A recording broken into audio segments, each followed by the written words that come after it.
I read an article the other day, about the challenges of putting boxer engine in the front engine setup.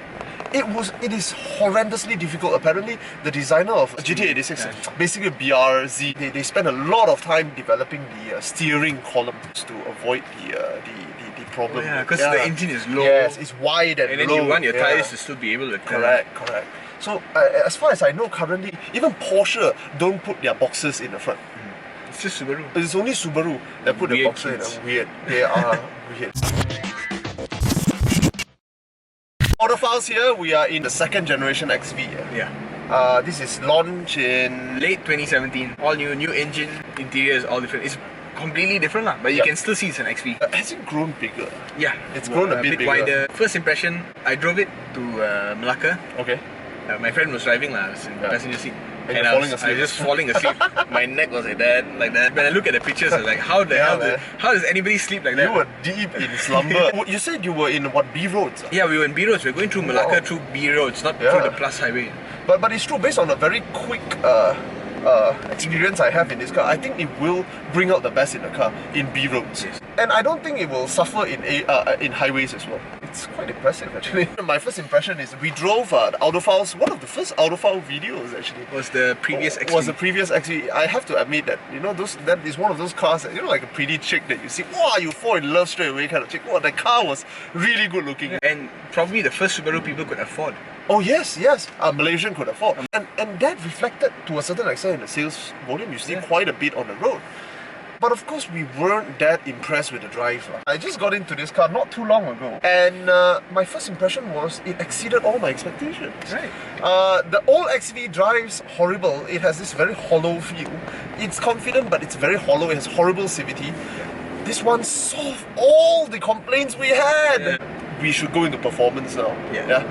I think the first thing about the car that you notice is that the ride and the engine is creamy. Creamy is the right. It feels tough and capable of taking a punishment. No, nobody questions Subaru's capability when it comes to all-wheel drive, toughness, and whatnot. But the problem is, in the past, when Subaru put them all together, it wasn't a great package because it was a bit rough. I don't feel that here. It feels supple and it's creamy and it's smooth, and the first impression as you drive on is just great.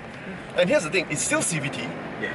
So you still feel the rubber band stretchiness, but it wasn't bad. So this is a CVT I can accept daily. Now, of course, if I were to go racy, and you bought the wrong Subaru. You bought the wrong Subaru. In normal operations, I think you will love it. I love it actually. I'm absolutely in love with it. 2-liter engine in a car that's this heavy. No turbo, and it's a CVT. I didn't expect anything. I expected it to just get to 110 and then just not want to try any harder. But on the highway, I was going 110. The first thing that really blew my mind, the engine is revving at 1006. Wow. This is the first boxer engine with direct injection in an XV. The good thing about this car is it can feel at home at any speed. Wow. Because of how smooth. Testament to how well Subaru built this car. Actually, it's in the subtle things that actually do impress us. It's the finesse of the tuning that makes a difference, a big difference, and it's in the subtleties that we are impressed. I give performance 4 out of 5.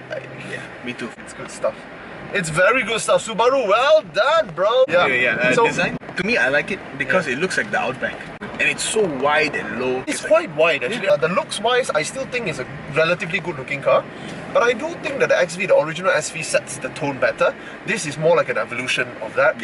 It's not a big jump, It's not. From some angles, it actually has a bit more flair than most Subarus. You look at the door panels, right? The way it curves in and all that. Subaru is not used to doing stuff like that. It's a big step up from the old XV.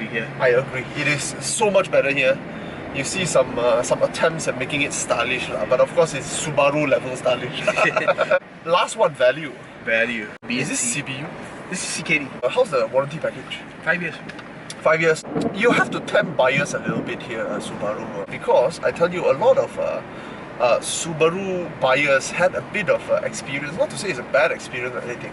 It's just that they suffer very severe depreciation. You can't say, oh, we can't control that. You can actually. There are things you can do to reduce this kind of depreciation. Let people know that you are paying for a car that is overbuilt.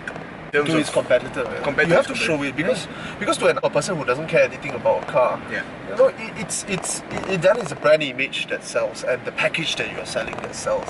I had a friend who bought a Subaru Forester second-hand. He thought he would not lose money. He drove it for 2 or 3 years. It dropped to 50 over thousand. Wow. Was it expensive to maintain? He said it wasn't expensive particularly because nothing much broke. The only problem he says that the fuel consumption is a little bit high. You can't deliver Subaru en masse unless you can solve that problem.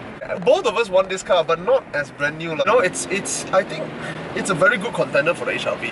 HRV is slightly cheaper now. Yeah. How much? HRV is a lot cheaper. 10,000 now. I think. This one, the suspension alone is enough to justify that 10k. It's so comfortable. It's so expensive indeed. The car itself is a very good value. It handles Malaysian road really good, especially rough roads and whatnot. Very, very well. I love it. The package itself is a bit of an issue.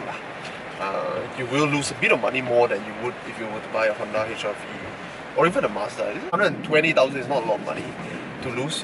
If you want a new car, you've got good service package, I think it's okay. I would say if you are interested in this car, you test drive it, you like it, you're prepared to pay that money, buy it. Autophiles signing out from the Subaru XV. This could take over what Volvo has left. You know, Volvo used to be a gentleman's car. Just drive around slowly. Good image. Good image. No more. I tell you, XC60 is going to be the new urban hunter. Urban hunter. I think it's improved. Wow, look at that. Thor is very happy.